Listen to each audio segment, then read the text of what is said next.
World Wide Web before. I assume that's where all this You're gonna be. like I didn't have enough to worry about, you know? All right. But we'll do it the best we can, and hopefully this will be a message really that will be a blessing to you. To be honest with you, I saw something this week that I've never seen before, and I'm going to share that with you. So, but just to start off real quick, I think all of us, not just with the pastor passing away, but with the virus and everything, the world can change fast. I mean, this virus really has changed everybody's world and it was quick. I mean, really. And then the pastor, he passes away. It changes, but everything in our world can change so fast. But there's one thing. Hopefully, we are really looking forward to that's going to change even quicker than a virus or, say the pastor or somebody close to us. But the Lord's going to come back in the twinkling of an eye and the trumpet, and and it's going to be fast. We think all this is fast. Hopefully when the Lord comes back, it's going to be even faster. But the world can change so fast. And hopefully, maybe this helps us to realize, when the Lord says it's week, it really means fast. We need to be prepared. We really need to be ready. What I kind of want to do here, I'm going to ask Candace the question. If I don't get the right answer, that's okay. But, because I don't really know. How old, Candace, do you mind if I ask you how old you are? 26. Some people don't like, ladies, you don't ask them how old they are. Now, do you remember 9/11? Vaguely. I remember I was in preschool. But you're 26, you'd have been like 6 years ago. Yeah, I would have been in preschool. Preschool, so you would, but anyway, even in preschool, you remember 9/11. I remember there was a lot of murmuring around, the teachers were murmuring and talking about something major had just happened. But that day made an impact that you remember 20-some years ago. Lincoln Landry would be the next youngest in here. Do you remember Listen, there's things that happen in the world that we never forget. The generation before us, my parents or whatever, was Pearl Harbor. When Pearl Harbor happened, that generation, people lived. It was a day that stuck in their minds. They never forgot Pearl Harbor. I guess for most all of us in here, if somebody asked you where you were when you heard about 9/11 when it first happened, it was, I can tell you, when that first came over the radio and I was driving to work, I was on 301, I actually pulled over at one point because it was like, what's going on? Something. But anyway, it's so embedded. You know where you were when you heard it.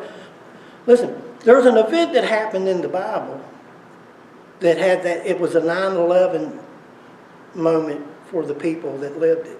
Okay, and that was obviously what? The crucifixion and the resurrection. Sometimes when we read this, we kind of read over it and we don't really let it sit.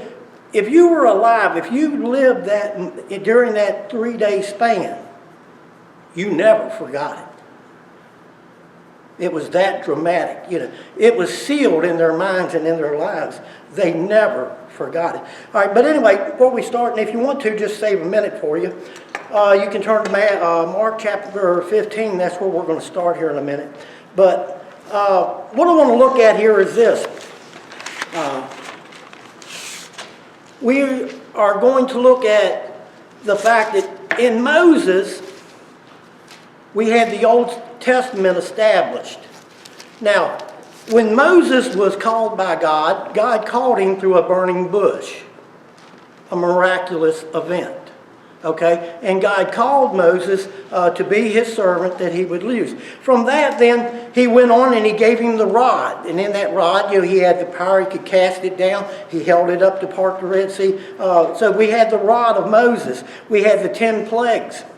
That if you really, really understand the plagues that hit Egypt, they did more harm and damage to Egypt as a country than any army coming in would have ever done. If you really understand what happened to Egypt during those plagues, an army would not have destroyed them more than those plagues did. Okay, so they had the plagues. Then the 10th plague, you had the death of the firstborn, and Egypt actually threw them out. They wanted them to. So they leave, and as they leave, God leads them through a cloud by day and a pillar of fire by night. Okay, they get to the Red Sea, they're pinned in, the Egyptian army's coming. Moses takes the rod, and he splits the Red Sea, and they cross over on dry ground. When the Egyptian army tries to follow them, the waters come in, drown the army. Okay, so then they get across, and they get to,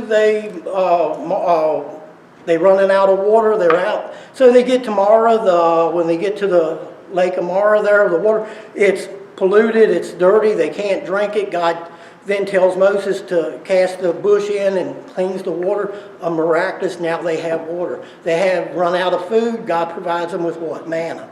All right, Mount Sinai, God gives them the 10.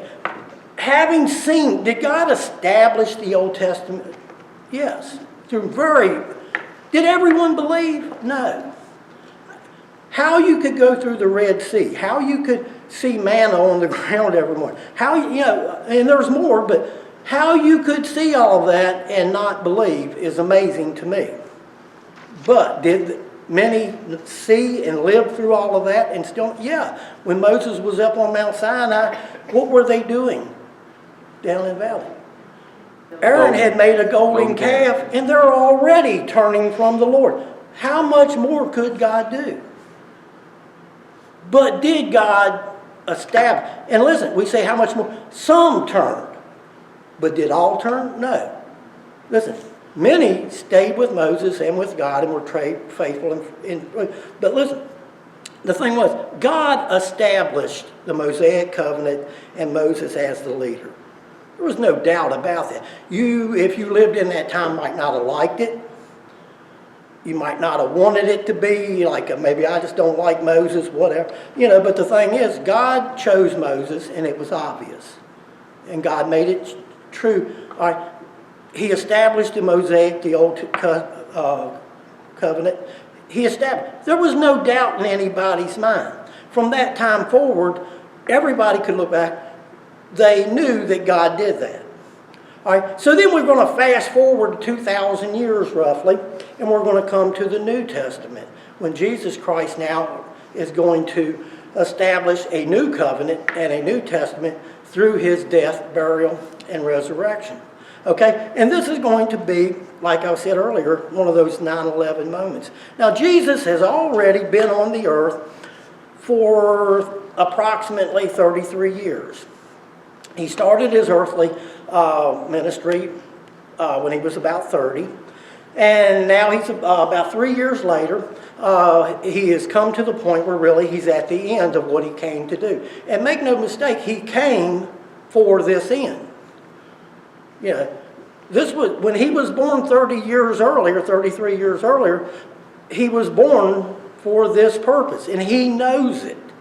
Okay, this didn't happen. It didn't sneak up on him. And, he knew that this was going to be his end before it got here. But anyway, now if you think God did the miraculous when he established the Old Testament, and he did. Now, when he comes to the New Testament, is this a greater testament? Is this a greater than what he did then? Yes. By far it's greater. You think he's going to do at least equal or greater to establish the fact that God is in this? It's going to be greater. And I think that's what we want to look at today. What God is going to do here is to establish that this isn't just happening coincidentally or whatever, that God is in this. And he's going to make it very real, and he's going to do it in such a way that, listen, just like everyone didn't receive Moses and the law and all, listen, everyone's not going to receive Jesus Christ, but many are. And they're going to do it because God is going to establish this thing in such a way they can't deny it. They might not like it. Listen, some people just don't want to receive Christ. They really, there's a people out there that I will not have this man rule over me, is what it comes down to. They just won't have Christ rule over them. No matter what he does. It doesn't matter what he does. They're not going to. But there are people, too, that when you present the gospel and they hear it clearly, that they will receive it. Okay? Some not everyone is going to receive it, no matter what God does. And listen, I think when we get done today, hopefully, we'll see that really God does everything he can to establish the gospel, the good news of Jesus Christ. Now, before we really get into the other, let me say this. I was kind of surprised, actually, when the pastor passed away, and you're going to meet back again for the first time. The first thing seemed like, well, you preach on the resurrection. That just, just seemed like the perfect place to go. So anyway, I was doing that, and of course, hopefully everyone, 1 Corinthians chapter 15 is known as the resurrection chapter. It's probably where more is said in one chapter. That's really what the whole chapter is about, is the resurrection. And we'll talk about that, because that was actually what I planned to talk about. But then I ran across the first 8 verses, and I was like, wow, I saw something in the first 8 verses that I'd never seen before. It really surprised me. Now, hopefully you already knew this, and I'm just catching up with you. If not, maybe at least we can get there together. But I always thought that the gospel, and I always really got most of that from the fact that in let's turn there. You got a bookmark, or keep it in Mark, because we will be coming back here in just a second. But 1 Corinthians chapter 15, first 8 verses.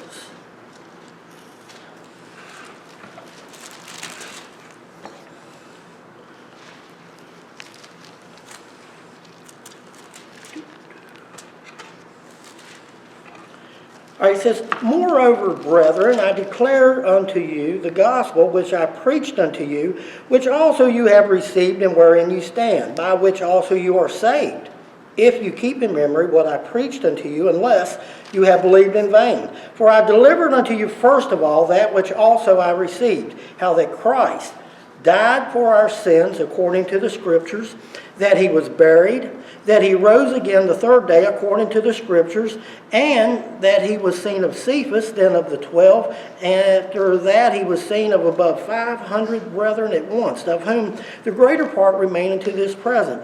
But some are fallen asleep. And after that he was seen of James, then of the apostles, and last of all he was seen also of me also, which is one born out of due time. All right, so I always thought that the gospel was the death, burial, and resurrection of Jesus Christ.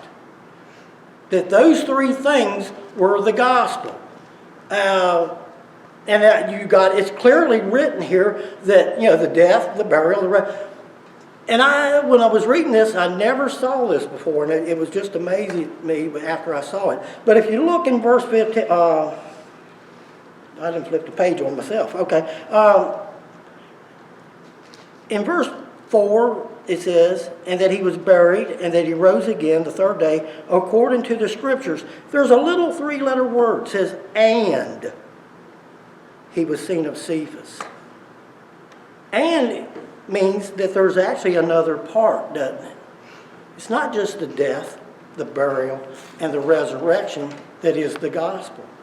The other part is this. He was seen of Cephas. He was seen of over 500 brethren at once. Paul says that he was seen of himself. The witnesses to the resurrection are part of the gospel.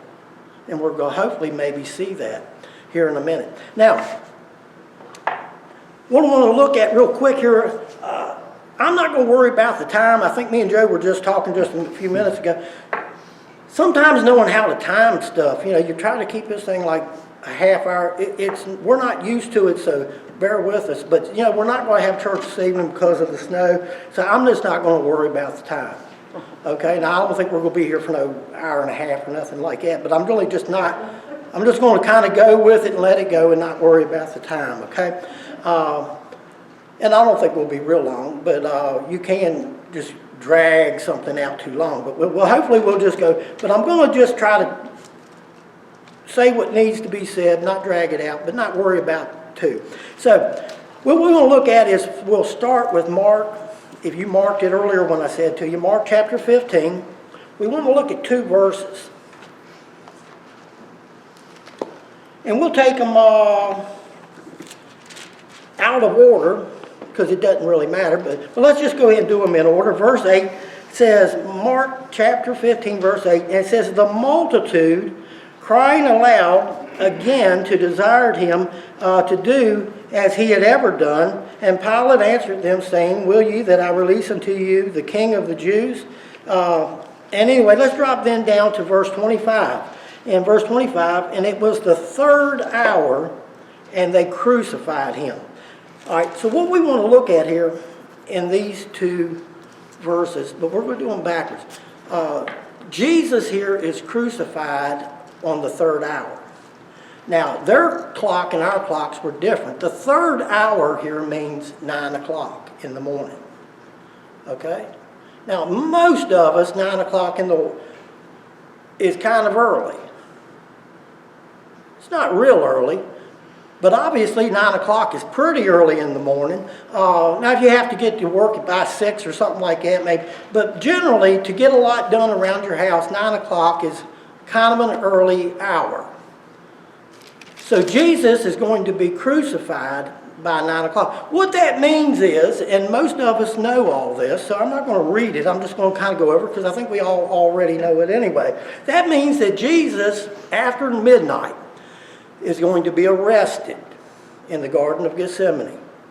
After he's arrested, he is taken to Caiaphas' house, the high priest, wherever, but anyway, he's taken back to Jerusalem, to Caiaphas' house. He's going to stand a trial. It's a false trial, but a trial nonetheless. So after this trial, he is going to be taken to Pilate.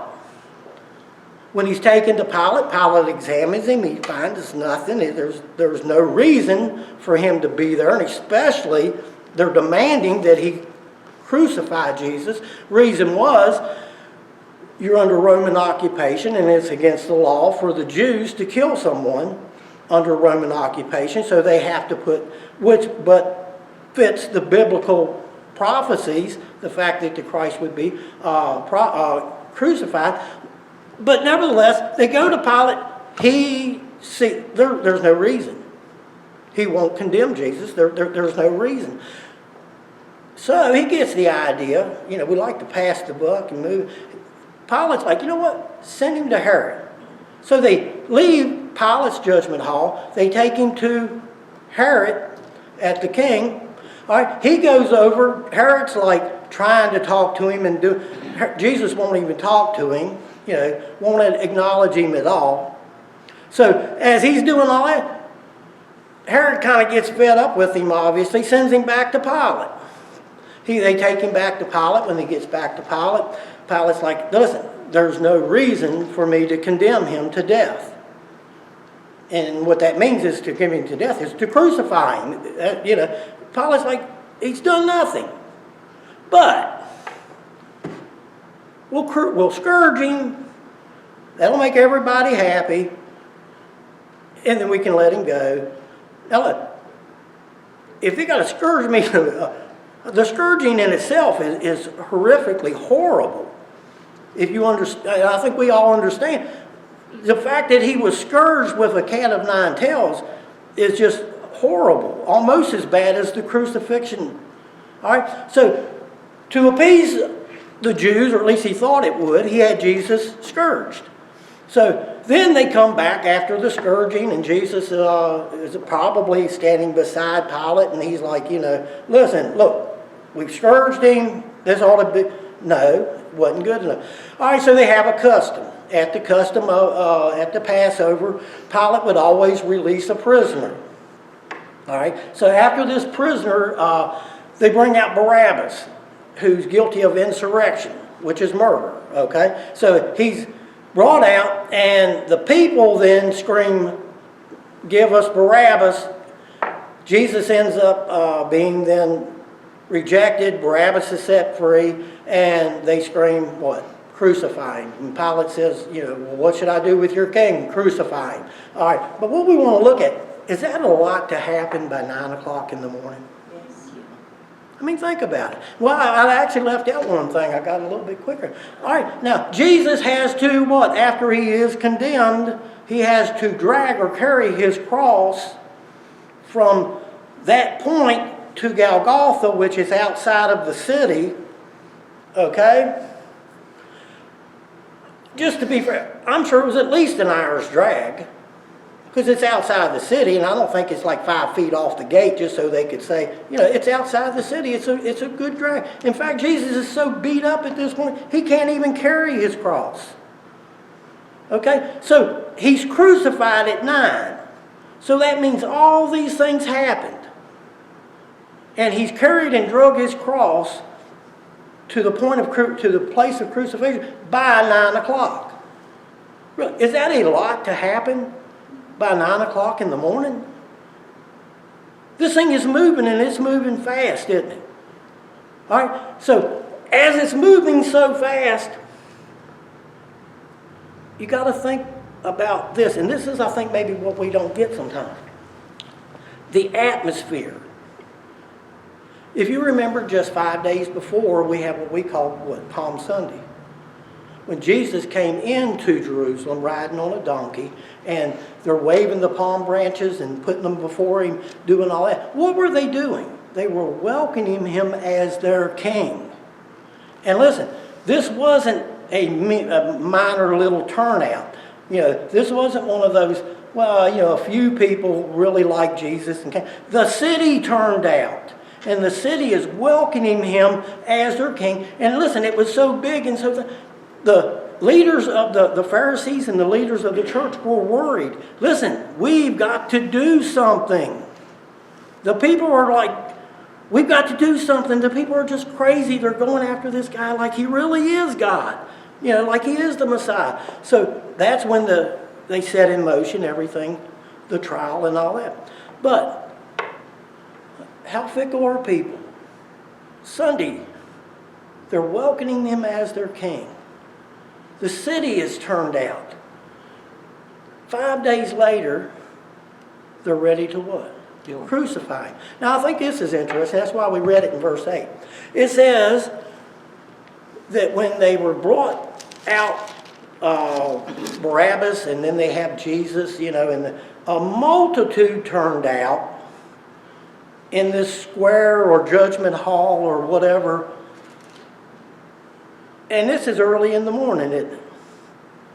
I mean, think about it. All this is happening before, I would say, 8 o'clock. Because by the trial and everything, Jesus had to, I think, have at least an hour to carry his cross. But by the time he stands before Pilate and is going to be judged, and hopefully in Pilate's mind, they're going to choose Jesus. For one thing, does he really want to let Barabbas loose? No. He wants to let Jesus loose, but they choose. But I think it's interesting when you think, by this early in the morning, how many people have gathered? A multitude. Now listen, not to sound cute or nothing, but we didn't have cell phones back then, right? And, you didn't get on Facebook and, like, hey, they arrested Jesus, y'all come out to, listen, this early in the morning, I think as soon as they arrested Jesus, there were people that started running to their mom and dad. They arrested the Lord. They've arrested Jesus, and they're having a trial. They're having it right now. And he's like, well, go tell your grandparents. This thing spread by word of mouth. And it is so big, and it is big. You know why? If they came in and said, well, they've arrested Jesus, they're having a trial, and they're like, okay, no big deal. No, it's a big deal, isn't it? Because it's such a big deal that they go then, and they're like, well, go tell your grandparents. And the guy, he runs, go tell, and they're spread. This thing spread by word of mouth to the point that the whole city, and by an early hour, has turned out. It's spreading like wildfire, and it's spreading by mouth, by word of mouth. Okay? It's a really big deal. It's a huge thing. Look, 5 days before, they welcome him as their king. Now they've arrested him, and they're trying him. But I think it's interesting, and I didn't really say it, but I think maybe there's at least possible, that the Pharisees and the Sadducees and the church leaders compelled the people to vote for Barabbas. And I'm not sure if they didn't even put a lot of people in this square that would vote for Barabbas, because remember, this vote isn't a paper and pencil ballot, right? They didn't pay everybody vote for who you want. It's not a show of hands. Raise your hand if you want Jesus. Raise your hand if you want. It's a shouting vote. And as Pilate would be like like Barabbas, and they would be hollering Barabbas, Barabbas. Barabbas was shouting. But I wonder if they packed the courtyard with the people they wanted to get the result they wanted. I think it doesn't say, and I don't think it really matters, because the only thing that matters is the fact that Barabbas was freed and the Lord was crucified. But it's just an interesting thought. The thing was, though, this thing has spread so fast that by early in the morning, everybody, a multitude of people, obviously more than can even fit within Pilate's courtyard, has filled this place.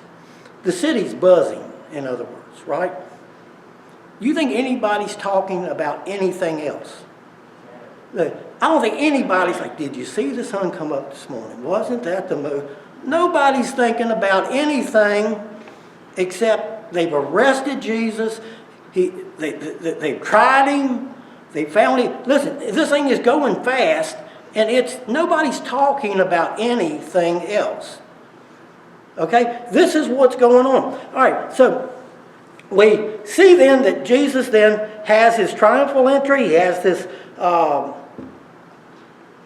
being arrested. He has his false trial. All these things are happening. He's before Pilate. Then he goes to Herod. Then he comes back to Pilate. He's scourged. He's condemned. And he drags his cross. And by 9 o'clock in the morning, he's crucified. Now, we're not really told much of anything from 9 o'clock to 12 o'clock. It's kind of a small, But crucifixion, if you really think about it, was capital punishment. It's kind of funny. We make crosses jewelry, But really, a cross was capital punishment. It was a way, and a hideous. I don't know. To hang anybody from their hands and feet nailed to a cross until they died is just a hideous way to kill somebody. But nevertheless, it was in the Roman culture, and that was a brutal culture, the Romans were. All right, but they now have crucified the Lord, and from 9 o'clock to 12 o'clock, we really don't know much. But crucifixion was, just to kind of get a little feel, crucifixion was a strange way to kill somebody. And one of the things that was strange about it was, in Jesus' case, now sometimes one person would be crucified by themselves, and at other times, multiple, depending on the situation, it could have been a lot of people crucified at one time. In Jesus' case here, he's crucified with two others, two thieves. Jesus, after they're hung to die, they actually nailed to the cross, dying, being crucified, talking to each other. Doesn't that seem a little strange? They're actually conversing with each other on the cross. The one thief is like, hey, if you're really the Christ, get yourself down, take us down with you. The other one's like, quit, leave him alone. You're guilty, he's not. But they're talking to each other. The one is like, Lord, remember me when you go into your kingdom. Jesus is like, that today you will be with me in paradise. So they're talking to each other on the cross. The Roman soldiers are talking to them as well. But you remember too, the Pharisees and the Sadducees and the church leaders, what are they doing? They're out in the crowd that's around. A crowd has gathered around the crosses. They're watching all this as it's happening. Okay? So as all this is happening, this crowd, they're hollering up at Jesus, oh, save yourself if you're, mocking him, doing all that. But in the crowd too, we know were at least two, John and who? Mary. Jesus is talking to John and Mary. Said, John, behold your mother. In other words, from this day forward, take her and make, she's your mother. Told Mary, listen, behold your son. He's going to take care of you just like you were his mother. Listen, Jesus is talking to him in the crowd. Doesn't that seem just a little, strange? I mean, when you have you hanging, or, in our country we hung people, you didn't talk, they didn't converse and all that. You electrocute somebody, they didn't. But in this time, people would actually, I hope you just want to get the feel of what happened at the crucifixion. Jesus is talking to them in the crowd. The crowd's talking to him. Crucifixion, it was a little different than anything we ever. All right, anyway, having said all that, hopefully I didn't get on a thing. Jesus then is crucified. Now let's just look at a few things. We're going to turn to Matthew chapter 27. We can pretty much do everything we want to see in Matthew 27 without having to turn a lot. Not that we mind turning, but if we can stay in one place, makes it a little easier. So, we are now at Matthew chapter 27. We're going to jump now to the 9th hour. Okay? Matthew chapter 27, verse 45.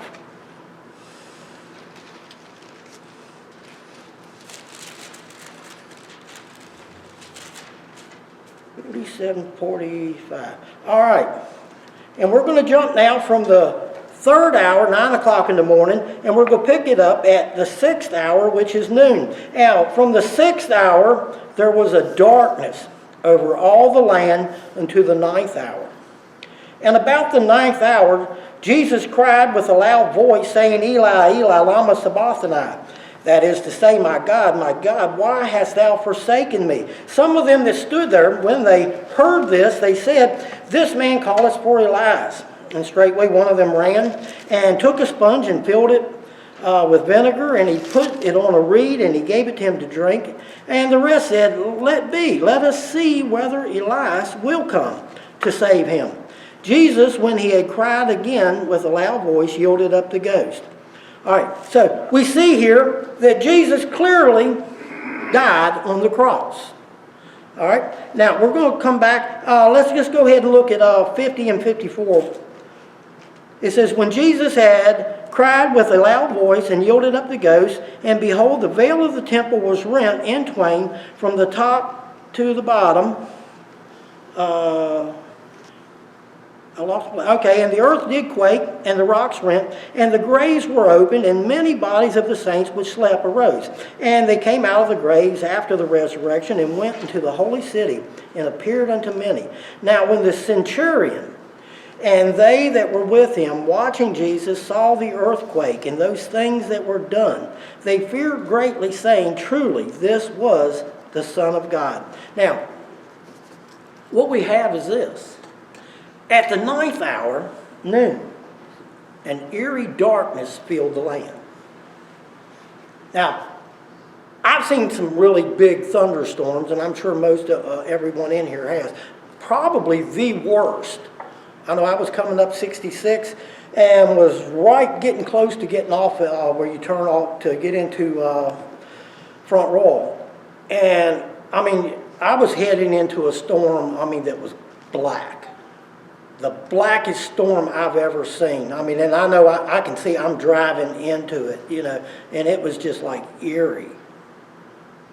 I think now I've seen a lot of big thunderstorms and it just get dark all of a sudden, all that kind of thing. But that one was the biggest that I've ever seen. And I'm actually in sunshine. It's really weird. You're driving, you're in the sunshine, and in front of you, you can see you're driving into black. It doesn't say here anywhere that it was raining or it was a thunderstorm. It just says a blackness, a darkness filled the land.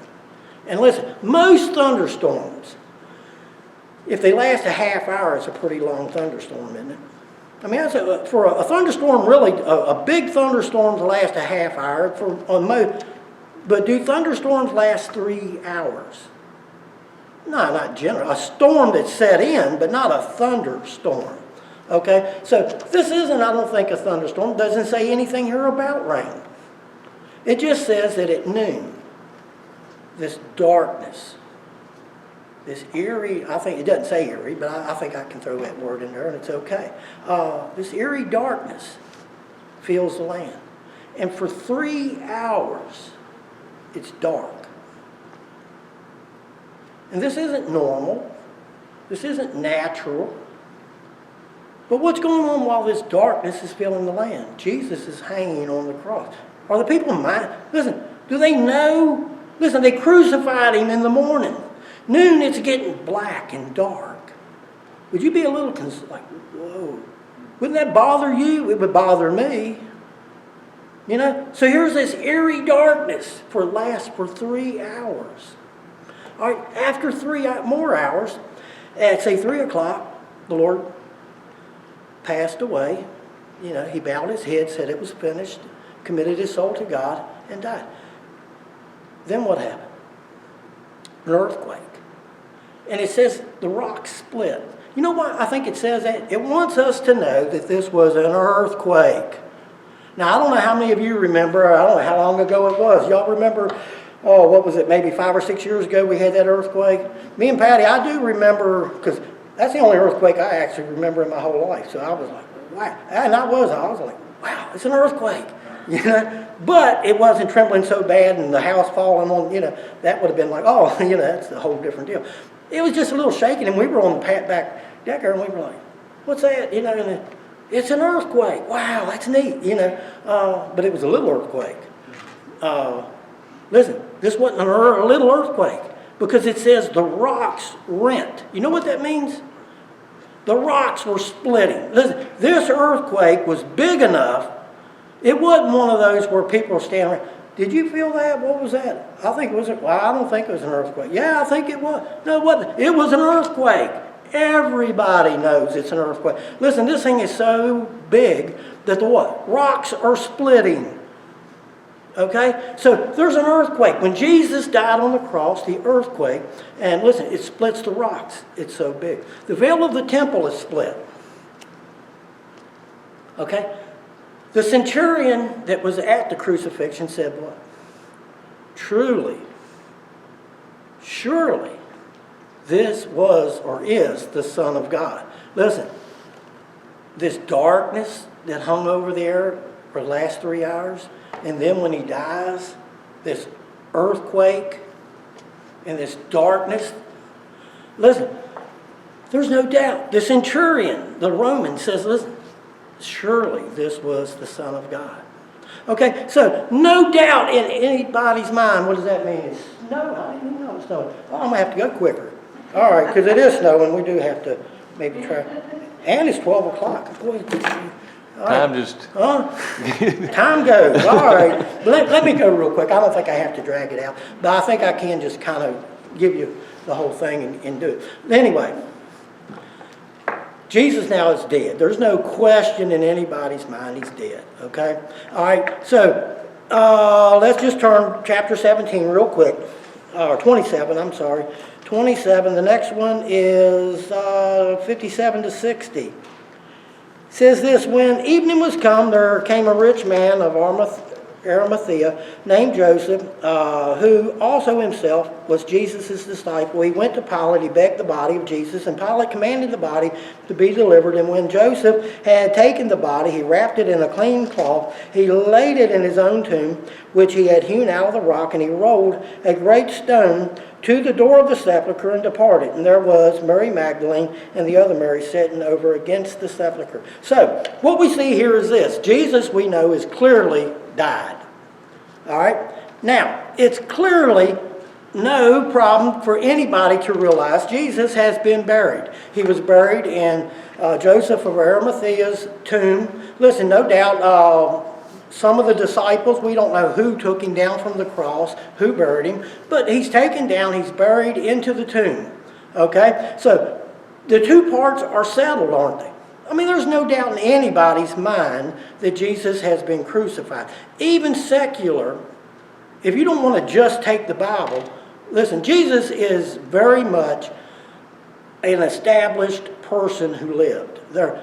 How does our calendar, AD and BC, before Christ, after death, even our calendar, Jesus is without any question, by any type, the Bible's not the only thing that records the fact that Jesus lived, okay? And Jesus, no doubt, was crucified. Not only in the Bible is that, but there are secular things, history, that affirms the fact that Jesus was crucified, that he was buried. You know where the real problem comes in is the resurrection. You know, because the resurrection is the greatest miracle that ever happened.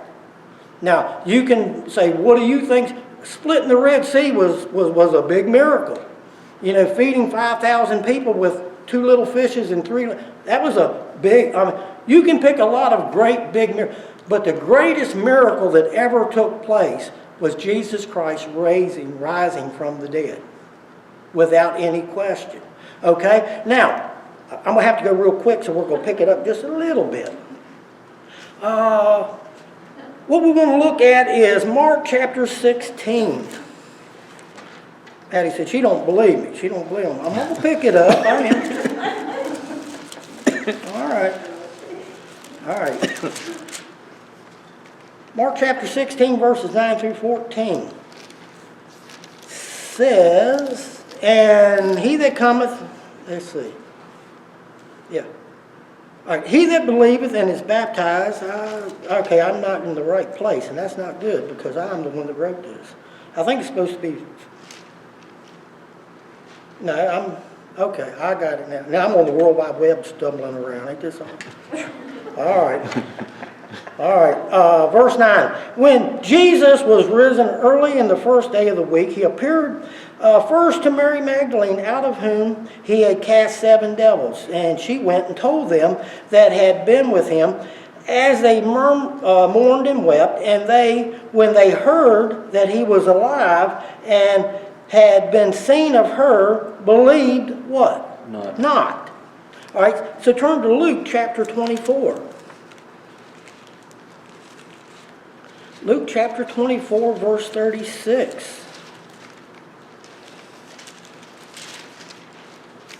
And as they thus spake, Jesus himself stood in the midst of them, and said unto them, Peace be unto you. But they were terrified and affrighted, and supposed that they had seen a spirit. And he said unto them, Why are ye troubled, and why do thoughts arise in your hearts? Behold my hands and my feet, that it is I myself. Handle me and see. For a spirit hath not flesh and bones, as ye see me have. And when he had thus spoken, he showed him his hands and his feet. And while they yet believed not, for joy and wonder, he said unto them, Have ye here any meat? And they gave him a piece of a broiled fish and a honeycomb. And he took it and did eat it before them.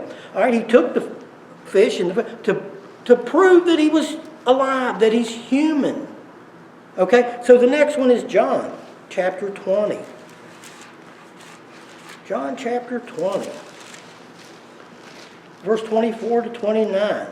But Thomas, one of the 12, called Didymus, was not with them when Jesus came. And the other disciple therefore said unto him, We have seen the Lord. But he said unto them, Except I shall see in his hands the print of the nails, and put my finger in the print of the nails, and thrust my hand into his side, I will not believe. And after 8 days again the disciples were within, and Thomas with them. Then came Jesus, the doors being shut, and stood in the midst, and said, Peace be unto you. Then saith he to Thomas, Reach hither thy finger, and behold thy hands, and reach hither thy hand, and thrust it into my side, and be not faithless, but believing. And Thomas answered and said unto him, My Lord and my God. Jesus saith unto him, Thomas, because thou hast seen me, thou hast believed. Blessed are they that have not seen and yet believe. All right, I think everybody in here knows the story of Thomas. You know, that's why I really wanted to do the other two. Listen, when Jesus rose from the dead, who believed it? His disciples didn't believe it, did they? When Mary Magdalene came and told them, I talked to Jesus, they're like, listen, he's what? He's dead. We know he's dead. We know he's buried because probably the disciples buried him. They have no problem believing any of that. But he's risen from the dead. Come on. That's a little bit of a reach, isn't it? And you know what? A lot of people can't believe the gospel because they can't believe what? The resurrection. That's the thing that they can't believe, is the resurrection. No problem having believing Jesus died on the cross, even believing he died for our sins. They don't have no problem with that. They don't have any problem believing that he was buried. The resurrection's the problem, right? It really is. And should it be? It should be, I think. Because what? It's impossible. Isn't it? Who do you know that rose from the dead, that you've actually seen? And don't say Jesus, because you haven't seen Jesus, right? Who do you know that ever rose from the dead? None of us knows anyone. Okay? Who did they know who had ever rose from the dead? Nobody.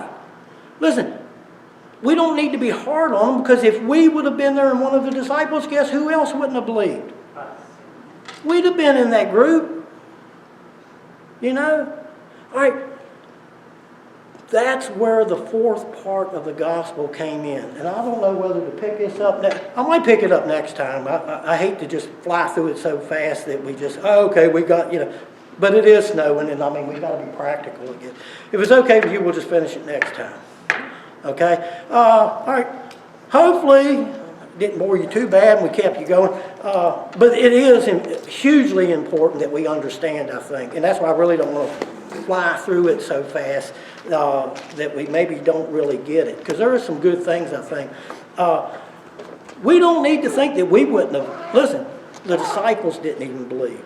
Did Jesus tell him he was going to? He told them.